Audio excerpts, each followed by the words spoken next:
Chuck, when I watched particularly the third test against England, those boys looked lost. That ball was moving in every direction. It was swinging this way and that. They were getting the woodwork plucked out of the ground. They were like, they had LBW shouts against them where you see them playing on the outside, and the ball has done completely the reverse, you know. And if we are just going off of the most recent test match, like England, I think for batsmen is the hardest place to tour. You need to have grown up in those conditions or be exceptional batsmen like we used to have to be able to navigate them very well. How different are they from the green pitches that we have this side? Like what? So it's not the swing. It's the conditions. Swing. Yeah, it's the swing. It's the level of swing. Like we have fast bouncy pitches. Like the ball doesn't move all that much. It nips, yes, off the surface. But as I'm saying, like, man, these guys, they're all swing bowlers, and I cannot imagine it's because they all just that's the profile of bowler they are. This is how you grow up to be. You know, it's like how in India everyone becomes a spinner, because the conditions are going to support your bowling if you bowl a certain way. And even down to like the all rounder, he bowls the same. It's the same thing. And the thing is, it's not. There's no variation. It's the same thing, but you can hang your hat on that because it is just so devastating. And as our captain said, Alga, he was confused as well. He's like, he doesn't know where we need to turn. The one thing that he suggested is that maybe we need to play more 4-day cricket because that's where you pluck test match players from the longer format in first class cricket. And we don't play all that much of that. And when you look at the batsmen we have, our batsmen, there's not one batsman in the South African lineup who averages over 40. Over 40, yeah.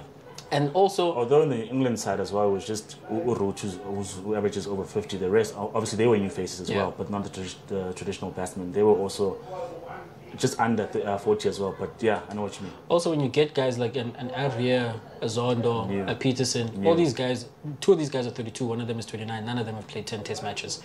So I don't think a Mark Boucher, I also don't think an incoming coach, maybe I'll be proven wrong, can do much about that because we just have a generation of players, particularly batsmen, who just cannot cut it at that level. Because if I do bring up the ages of those batsmen, you ask yourself, why have you not been able to break into the side? Because you've not been good enough, you know. And are you good enough now? Maybe, but more likely what has happened is because space has been availed because the guys who are keeping you out of the team have moved off. And that is no way to build a world beater.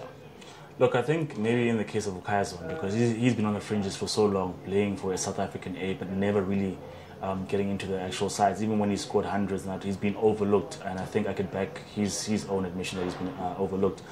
But in terms of where we are now, I think we've transitioned very badly in terms of the team that we have now, because we've just thrown all these guys in at the same time. Like Evie is relatively new, Janssen is a new bowler, but he's bowler all-rounder because he's quite handy with the bat as well. As I saw in the last test, he tried something.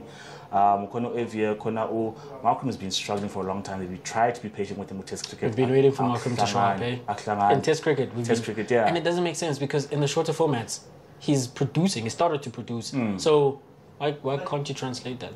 I think now also I want to point the finger at our ICC, man, because I believe if we were playing more games, someone either gets better or we find a better player to replace that person. But if we're playing like every other 3 months or whatever, and then it's World Cup time, and then it's a big test series against England or Australia, if we're not already on form, it's hard to prepare for those things. I'm not to say Bangladesh or Zimbabwe would be a warm-up kind of thing, but that's when you introduce players maybe on home conditions or conditions which are similar to yours, Boma, if we play at Zimbabwe or if we play in the Caribbean. I don't think it swings as much as it does in England, But it's a tricky situation that we're in now, because if you think about it, player coach all we have is the bowlers. I looked at the first test where we won that. We won the first test. Like, okay, it's a bowling masterclass.